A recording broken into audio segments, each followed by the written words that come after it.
In this video, we are going to be analysing Alibaba, ticker BABA. So to get straight into it, firstly, this is an entertaining stock. It is down over 13% on the day. So what would we be looking at as support levels if we continue down? So as of right now, we have our closest support at $57. If we continue to fade through there, we would be looking at $53.35. A continuation would take us to $44. And then very far off levels would take us down to $30 and $8.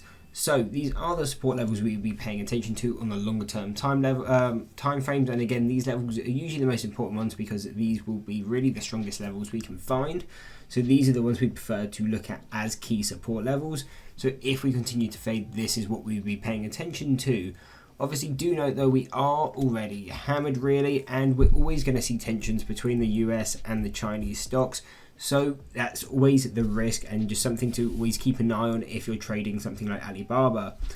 Also, just to note, yes, these are our support levels, but if you see fundamental news comes out on Alibaba and you just see it get hammered, you can quite easily fly through the technicals because, again, fundamentals are always the key driver of the market.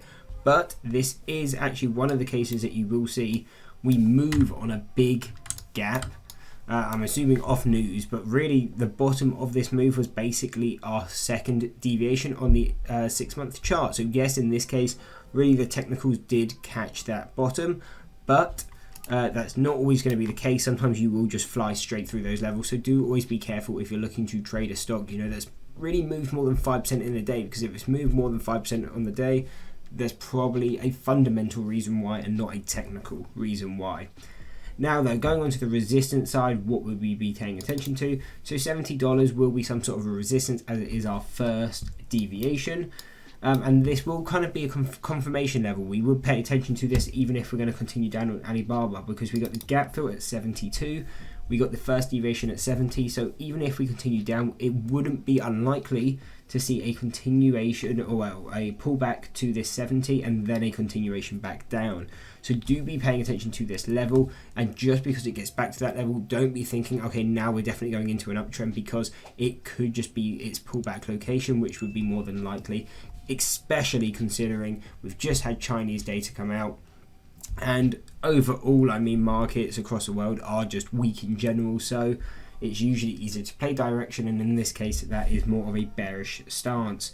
But now if we do continue through, we do have statistical means at both $76 and $84. So really the only thing we would look at within these areas is areas just not to trade within, because direction can be unclear within those directions. Now breaking through, we're looking at $97.50 and $99 as those key resistance levels, and if we continue further, we are looking at 111, 122, 125, and our final levels going all the way up to 144, 137, and a final one at 167.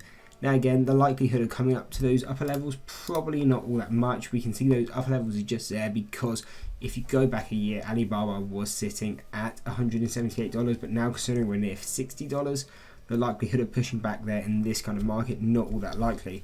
So really, even though there's a lot of levels, your only focus needs to go on the closest levels we're at. So we can still come down, and wouldn't be unlikely to see a push back down to this 57 to kind of tap this support. But again, always do be focusing on the two closest levels, so $57 and $70, because this will give you a direction into, well, give you a clearer sense of direction. Because if we continue down, you expect at least a push off this level, but if you continue down, you want to see a break below the level, come back to a retest, and if you see that, expect a continuation down. And on the other hand, if we can break really both of these levels, come back to retest it as a support and start pushing up, then expect a target of at least $76. Anyway, that is the breakdown on Alibaba. I hope you enjoyed the video. If you did, why not drop a like and subscribe, and check out one of these two analysis videos.